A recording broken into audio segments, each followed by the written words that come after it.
BFM Business présente Hebdocom, Sofiane Aklouf. Bonjour à tous et bienvenue dans ce nouveau numéro d'Hebdocom consacré à ceux qui font bouger les médias et le monde de la communication. Cette semaine, une question aussi simple que fondamentale. Et si l'on relocalisait les budgets publicitaires? Enjeux économiques, de diversité, mais aussi démocratiques. C'est justement la mission des relocalisateurs, une association constituée pour rediriger les budgets publicitaires. On en parle avec nos deux invités. Bonjour à tous les deux et merci d'avoir accepté l'invitation de BFM Business. Bruno Coquet, économiste, auteur d'une étude sur l'impact économique de cette relocalisation publicitaire. Et Alexis Goujon, vous êtes le directeur général de l'association Les Relocalisateurs qui porte donc au quotidien, on peut le dire, ce combat auprès des annonceurs, des agences, mais aussi des pouvoirs publics. On va en parler.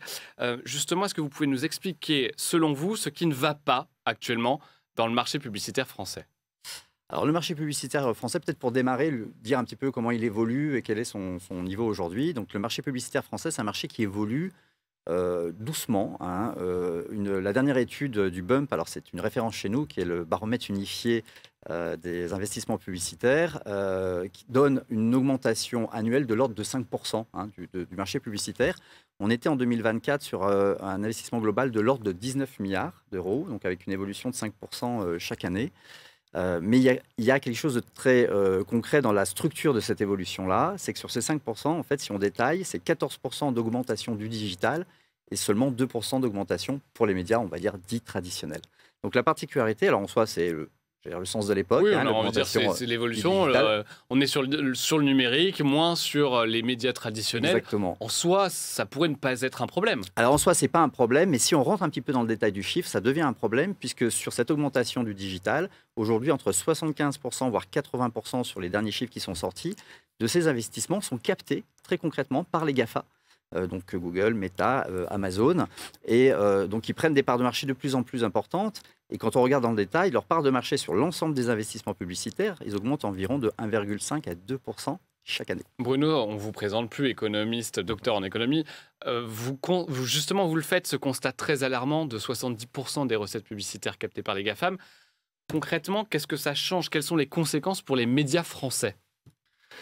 Le modèle économique du média traditionnel, c'est fondamentalement, il a des ressources publicitaires, il se finance avec, et il finance son activité avec, activité qui n'est pas de faire de la publicité, mais qui est de produire de l'information, du divertissement, etc. Les géants du net, eux, leur but est de produire de la publicité, puisque c'est ça qui constitue l'essentiel de leurs revenus. Et quand ils captent cette ressource publicitaire, qui au bout du compte, c'est des annonceurs, donc c'est à peu près le même volume pour tout le monde, donc quand ils en captent une partie, ça l'enlève aux médias traditionnels. C'est des vases communicants finalement, oui, ça ne s'additionne pas, à chaque fois ça passe de l'un à l'autre. Bien sûr, et donc du coup, le modèle économique des médias traditionnels, il est mis en péril puisqu'ils n'ont plus les ressources sur lesquelles ils s'appuyaient pour financer leur activité. Mais alors on pourrait se dire après tout, puisqu'il y a un problème sur les médias traditionnels, ils n'ont qu'à se mettre sur le numérique précisément, puisque c'est là qu'est la manne, c'est ce que vous nous dites Alexis. Pourquoi malgré la digitalisation des médias traditionnels, on n'y arrive pas ? Alors, il y a une digitalisation des médias traditionnels. On n'est pas au point zéro de la digitalisation des médias traditionnels. Ils ont énormément évolué. Une grosse partie de leurs recettes aujourd'hui publicitaires viennent bien évidemment de la déclinaison numérique de leurs médias. La difficulté aujourd'hui, c'est qu'ils ont du mal à passer un cap. Il y a une étude qui a été menée par l'ARCOM et la DGMIC, donc du ministère de l'Intérieur, sur l'évolution à 2030 des investissements publicitaires. Ils ont évalué justement que cette partie digitale des médias traditionnels, qui est aujourd'hui à peu près à 5%, allait avoir un plafond de verre à 6% à 2030. Donc, ce que l'on voit, c'est qu'il y a une difficulté parce que tout simplement, ces grandes plateformes, à la fois par une politique de prix assez agressive, prennent l'ensemble des parts des marchés. Et puis, on va se le dire, c'est plus simple de faire un plan tout Google, tout Facebook, que de commencer à aller chercher différents médias, d'en faire un plan un peu complexe. Donc il y a cette dimension de facilité, puis cette dimension encore d'approche prix qui est quand même plus difficile aujourd'hui à aborder par les médias traditionnels. Est-ce qu'il y a évidemment des conséquences économiques, Bruno Coquet, mais aussi des conséquences sur l'emploi? Ça veut dire des pertes d'emplois potentielles si la tendance se poursuit? C'est pas potentiel. Les pertes d'emploi, elles seront déjà là. Au rythme prévu par l'ARCOM, on perd à peu près 3500 emplois par an dans le secteur des médias et de la publicité. Hein, simplement du fait de la prise de part de marché par les géants du numérique. Parce qu'il faut bien avoir conscience que toute cette publicité numérique, en fait, elle est importée. Alors ça se voit pas, Donald Trump s'en est pas aperçu, c'est pas un bien tangible, mais quelque part, c'est ce que payent les annonceurs dans un pays où la fiscalité est assez avantageuse, donc il n'y a pas de paiement de taxe sur la valeur ajoutée en France, il y a assez peu de salariés localement, et donc du coup toute cette richesse, c'est comme si on importait un bien qui vient d'ailleurs, pas produit ici, et sur lequel il y a zéro taxe ici. Et donc du coup, il y a une espèce de fuite comme ça de l'économie nationale, donc on a ce qu'on a décrit tout à l'heure, le modèle économique des médias traditionnels qui est mis en danger, mais d'autre part, pas au profit d'un autre acteur de l'économie nationale, mais au profit d'un acteur qui est localisé à l'extérieur. Quand on parle de poste, ça peut être un petit peu abstrait. Est-ce qu'on sait est-ce qu'on connaît les emplois les plus concernés? C'est probablement dans les médias traditionnels, déjà, puisque c'est ceux dont le modèle économique est le plus mis en danger. Et puis après, dans toute la chaîne de valeur, ça va se retrouver.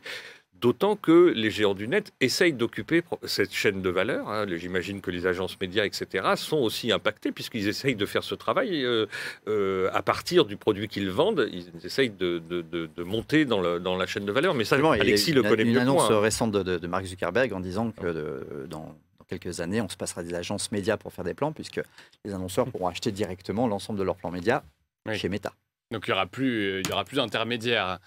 C'est-à-dire qu'il n'y a plus d'indépendance. Ce qu'on est, nous, en train de dire au-delà, effectivement, il y a cet aspect de la création d'emplois, il y a cet aspect de la création de valeur pour le pays, mais il y a un autre sujet qui est extrêmement important, qui est celui de la souveraineté, celui de l'indépendance. Il se joue à deux niveaux. Il se joue au niveau des médias, parce que ce dont on parle aujourd'hui, ce sont des médias qui, comme le disait Bruno, se financent par la publicité. Ce sont des médias d'information. Donc ce sont des médias qui font la diversité de l'information et qui construisent derrière notre modèle démocratique. Donc le danger, ce n'est pas juste un danger économique, c'est aussi un danger démocratique. Donc la première niveau, c'est ça, on y reviendra peut-être plus tard, mais la souveraineté, elle est importante parce qu'effectivement, le risque derrière, c'est qu'il n'y ait plus la capacité à sortir de ce modèle qu'on voit bien que ces grandes plateformes veulent le rendre totalement uniforme chez eux. Avec un combat un peu, on peut dire, David contre Goliath, finalement, entre les deux, et très déséquilibré. Oui, très déséquilibré, c'est un point extrêmement important. C'est-à-dire qu'il y a des distorsions de concurrence extrêmement importantes, parce qu'il y a de l'optimisation fiscale, sociale, etc. Et donc, que du coup, tous ces acteurs ne jouent pas non plus sur le même terrain. Hein. Et en fait, ce qui se passe, c'est qu'on taxe la publicité dans les médias traditionnels, d'une certaine manière, et qu'on détaxe la publicité sur les médias du numérique. En tout cas, ceux qui sont importés. Et donc, du coup, on a cette aberration que la subvention va au mauvais endroit et la taxe va au mauvais endroit. Voilà. Et donc, du coup, on coule un peu plus vite que ce qui arriverait normalement. Bon, là, on peut faire un peu peur à nos téléspectateurs. C'est le scénario, disons, un peu noir. Mais il y en a un autre, en tout cas, que vous établissez. C'est celui d'un réinvestissement d'1 milliard d'euros dans les médias français. Là, quelle retombée concrète cela pourrait générer ? C'est le cheminement inverse. Hein. Du coup, on relocalise de la valeur ajoutée, puisque on réaugmente la part de marché des médias traditionnels et donc du coup principalement locaux. Quoi. Donc du coup, ces médias, ils emploient des journalistes, par exemple, hein, mais aussi des gens en régie, etc. Ils emploient des gens pour imprimer les journaux, pour mettre les affiches en ville, etc. Et donc du coup, on a de la valeur ajoutée, donc du PIB. Et puis par ailleurs, on a des créations d'emplois dans le secteur de la publicité, mais autour, puisque, je ne sais pas, si on prend l'affichage par exemple, on voit bien que il va falloir imprimer les affiches, ce qu'il n'y a pas à faire lorsque on annonce sur un réseau social par exemple. Et donc du coup, par capillarité, on recrée beaucoup d'emplois. Je disais 12 000 emplois et 450 millions de recettes publiques. Ça, c'est le beau scénario justement qu'on a envie d'espérer. Absolument. Alexis, mais est-ce que c'est pas un peu utopique finalement ? Non, c'est pas utopique parce que ce que l'on fait, au sein des relocalisateurs, c'est justement d'informer pour derrière faire prendre conscience des conséquences. Tout le monde a à perdre à ce déséquilibre à terme, y compris les annonceurs, qui aujourd'hui investissent largement sur ces plateformes-là, parce que demain, c'est une question d'indépendance. Donc il faut en prendre conscience. Notre sujet, nous, la publicité, il faut la prendre à bras-le-corps maintenant, le sujet de la publicité de demain, parce que demain, ce sera finalement un petit peu trop tard. Je rajoute juste un petit point sur l'emploi, parce que c'est pour illustrer un peu le propos de Bruno. On sait par exemple que dans la communication extérieure, ce qu'on appelle l'affichage, un emploi dans la communication extérieure, c'est 3,6 emplois autour. C'est-à-dire qu'avec tout le système, notamment des sous-traitants, il y a un effet multiplicateur sur les emplois. Donc, c'est-à-dire que l'emploi, ce n'est pas que la pub, c'est aussi tous ceux qui contribuent indirectement à la publicité. Mais qu'est-ce que vous entendez par relocalisation des achats médias? Est-ce finalement une forme de préférence nationale? Alors, c'est absolument pas une préférence nationale, c'est une conscience des impacts de ce transfert de valeur qui se fait des médias français, nationaux et locaux vers les plateformes. Donc, on pourrait appeler ça de la préférence nationale si on se dit que derrière, les médias sont français, mais ce n'est pas l'idée derrière. L'idée, c'est de se dire aujourd'hui, les grandes plateformes prennent à peu près 50% des investissements publicitaires. Dans 5 ans, on estime que ce sera les 2 tiers. Dans 10 ans, on estime que ce sera entre 75 et 85%. Donc, quand on sera à 85%, c'est des échanges que l'on a avec Bruno. Bien évidemment que ce qui est aujourd'hui peut-être moins cher parfois deviendra cher parce qu'il y aura une situation de monopole et forcément, ils changeront complètement la politique de prix. Et puis, quelle liberté auront notamment les annonceurs, dans le choix de leur communication, de l'environnement de leur communication, quand ils auront le choix concrètement entre Google, Meta ou TikTok. On a souvent parlé de quotas français pour la musique. Ça fait d'ailleurs débat. Est-ce que finalement on pourrait envisager quelque chose d'équivalent? Est-ce que c'est viable économiquement d'imaginer des quotas ou est-ce que ce serait finalement contre-productif pour toute la chaîne de valeur? C'est contre-productif. Le point, c'est qu'on a un marché. On a d'abord une technologie. Donc la technologie, elle est claire. Les gens l'aiment. Ils vont sur les réseaux sociaux. Donc il y a un usage. Il ne s'agit pas d'interdire tout ça. On ne va pas retourner en Mésopotamie avec des tablettes d'argile pour faire de la pub sur les tablettes d'argile. Donc c'est pas ça l'idée. L'idée, c'est que il y a une distorsion de concurrence extrêmement forte. Pour le moment, on a eu l'histoire des droits voisins, maintenant on a celui de la publicité. Cette distorsion de concurrence, elle est souvent attaquée juridiquement. Ça prend des années. Et donc, du coup, avant d'avoir raison, vous êtes mort.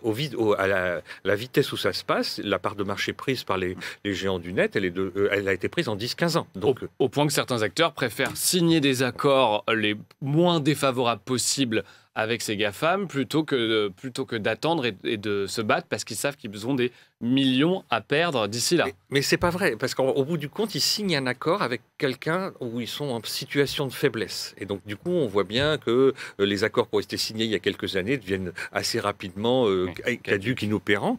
Et donc, du coup, le point, il faut bien voir qu'il y a des distorsions de marché économique.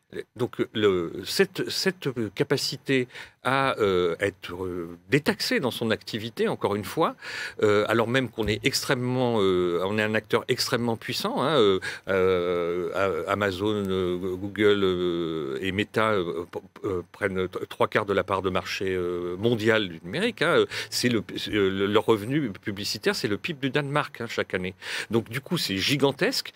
Et en plus, ils ont une distorsion de concurrence qu'ils savent entretenir. C'est des experts de la distorsion de concurrence. Donc du coup, vous devez essayer de la rétablir. Et pour la rétablir, vous avez des instruments économiques qui sont imparfaits, mais qui sont d'abord les obliger à tarifer leurs services. C'est comme au début des années 2000, on vous donnait un téléphone gratuit si vous aviez un abonnement. Et en fait, on voit bien qu'il y avait un sujet. Donc là, c'est un peu la même chose. La première chose, c'est ça. La deuxième chose, c'est que vous n'avez pas à les détaxer. Vous devez vous occuper du fait qu'ils soient taxés sur un pied d'égalité, quand bien même ils ont envie de produire leurs services dans un autre pays. Et donc, du coup, on a des choses à gérer en France, on a des choses à gérer avec les autres pays européens, mais en tout cas, aujourd'hui, c'est les distorsions de marché qui leur permettent d'avancer et qui vont continuer de leur permettre d'avancer. Donc, avant de mettre des quotas, qui sont un truc très français, on adorerait ça.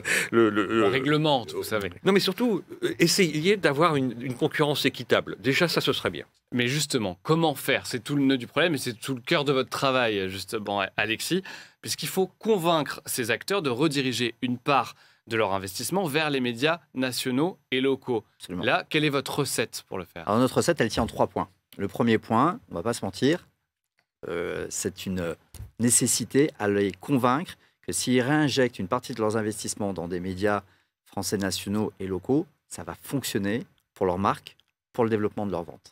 Et c'est une vérité. On travaille sur des études sur ces sujets-là pour leur démontrer que ça fonctionne. Parce que très souvent, il y a une idée j'allais dire, assez peut-être facile à se faire que finalement, avec la puissance de ces grandes plateformes-là et les indicateurs qu'ils peuvent afficher, ça fonctionnerait très bien. Les médias français fonctionnent extrêmement bien et on a un certain nombre de preuves à apporter. Première dimension. Deuxième dimension, bien évidemment, Bruno l'a évoqué à plusieurs reprises, c'est la conséquence économique et sociale. Tout le monde a, y compris en tant qu'annonceur, on doit se soucier de la bonne santé économique de son pays. C'est là où ils font leurs affaires, donc ils ont intérêt à être dans un pays qui fonctionne bien. Et puis de la bonne santé de l'emploi, c'est également un enjeu pour eux. Et puis la dernière dimension, on l'a effleuré au début, c'est cette dimension démocratique. Là, on va plutôt faire appel aussi à l'engagement citoyen et à la liberté de l'information. C'est de se dire, si on continue dans cette tendance-là, demain, il y aura un écosystème média qui, parce qu'il est financé par la publicité, va concrètement mourir, disparaître, ou alors se faire racheter, parce qu'il y a aussi tout ce sujet de la concentration. On va perdre de la diversité, on va perdre de l'indépendance, et c'est tout à chacun, y compris ces annonceurs, qui vont y perdre in fine. Donc on agit vraiment sur ces trois dimensions. Ça fonctionne, c'est bon pour l'économie, c'est bon pour la démocratie. Ça fonctionne, mais qui vous soutient dans cet écosystème?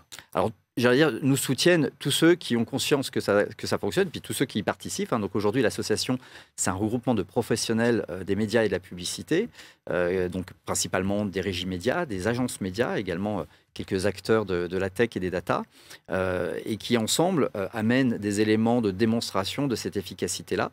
Donc ça, c'est, j'allais dire, pour l'écosystème média. Et puis ceux qui nous soutiennent aussi, c'est une partie des pouvoirs publics. Et on a eu notamment des échanges avec la DGMIC qui, elle-même, de son côté, travaille sur des mesures de transparence sur les investissements publicitaires. Donc première étape que je trouve extrêmement positive, c'est-à-dire que demain, il y aura obligation de définir exactement où les investissements publicitaires se font et sur quel type de médias, ce qui est un premier pas, en tout cas sur la lisibilité. À partir du moment où on est exactement capable de lire, on est capable d'agir.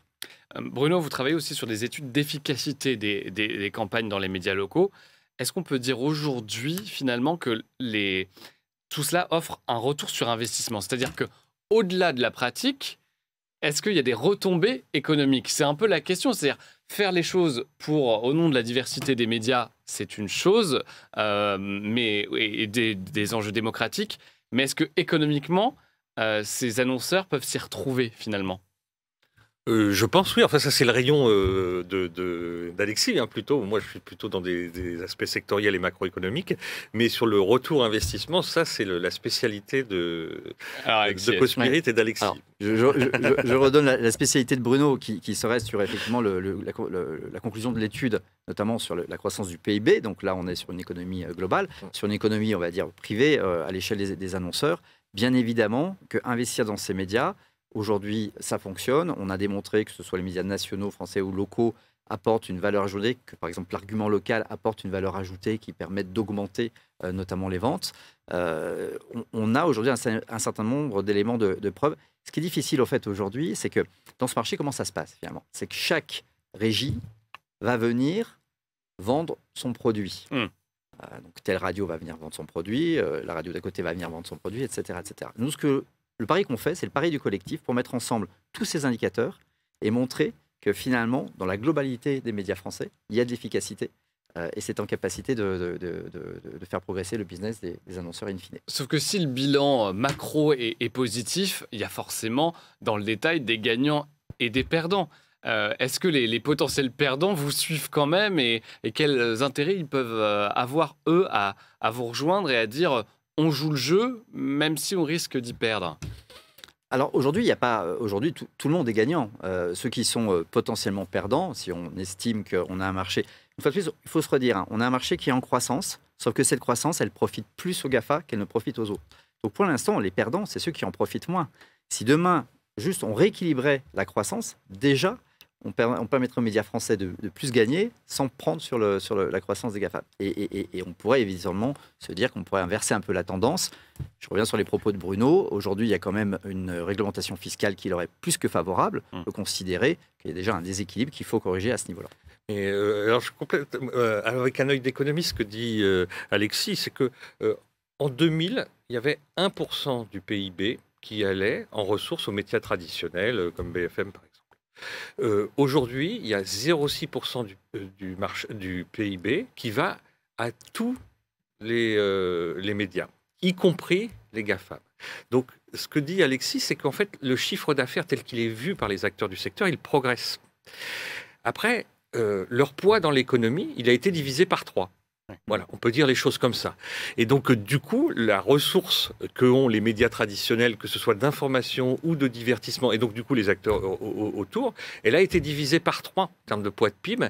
Et donc, du coup, il faut se sortir aussi, enfin, il faut s'extraire un peu de l'illusion nominale, comme on dit, hein, c'est-à-dire que tout ça augmente en valeur, mais qu'en même temps, la répartition des choses et la baisse des dépenses des annonceurs par rapport au PIB, puisque c'est au bout du compte, c'est ça, elle existe quand même. Et donc, du coup, elle se fait en faveur des géants du net. Hein, Mais alors, quel levier? C'est-à-dire qu'il y a des leviers juridiques, économiques, enfin budgétaires et fiscaux. Qui peut quoi dans cette histoire? D'abord, des conditions de concurrence équitables. Ça se gère à Bruxelles. Tous les pays européens ont le même problème. Les Américains ont le même problème. C'était la question que j'allais vous poser. Est-ce que l'État français peut quelque chose? En tout cas, vous non, mais dites pas tout seul, finalement. On peut oublier l'État là dans cette affaire. Lui, il peut en tirer profit parce qu'il peut en tirer des recettes fiscales et sociales, ce qui, pour le moment, il recherche ça, puisqu'elles s'évadent. Hein.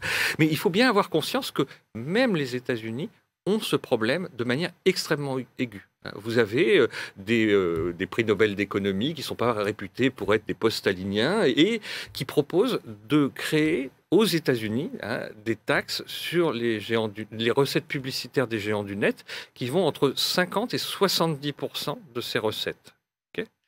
Pourquoi? Parce que en fait, on a un développement extrêmement rapide de ces quelques acteurs qui créent un monopsone, et donc du coup ils prennent une puissance dans l'économie qui est désastreuse, qui a des externalités négatives, comme on dit, c'est-à-dire des effets négatifs pour tous les acteurs autour. Et donc il est important de les contenir à court terme, et par ailleurs de jouer sur la réglementation des marchés, donc sur le droit, pour équilibrer les conditions de concurrence, c'est-à-dire s'assurer qu'à court terme tout le monde n'est pas mort, et établir des conditions de concurrence équitables pour que tout le monde, y compris eux, les géants du net, puissent vivre à moyen terme et tirer profit de leur activité. Il n'y a pas de reste non plus. Alexis, est-ce que c'est aussi un enjeu de visibilité, une question d'image pour les marques? Finalement, investir dans un média local, c'est bon pour le business, mais aussi pour la réputation.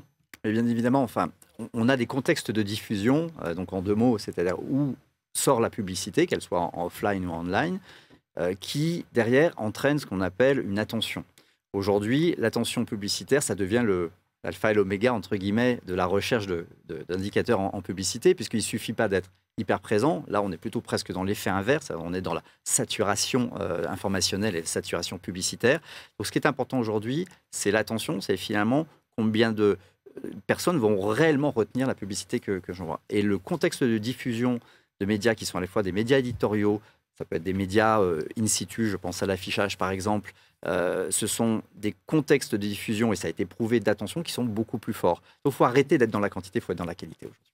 Ah bah, vœu pieux, on l'espère, en tout cas on le souhaite. Merci à tous les deux, Alexis Goujon et Bruno Coquet. Vous étiez les 2 derniers invités de cette saison d'Hebdocom sur BFM Business. Merci à vous derrière votre écran, quel qu'il soit d'ailleurs. Vous retrouverez cette émission en replay et en podcast. Et nous, on se retrouve dans quelques semaines après les vacances, que je vous souhaite belles d'ailleurs, sur BFM Business pour un nouveau numéro d'Hebdocom. À très vite. Hebdocom sur BFM Business.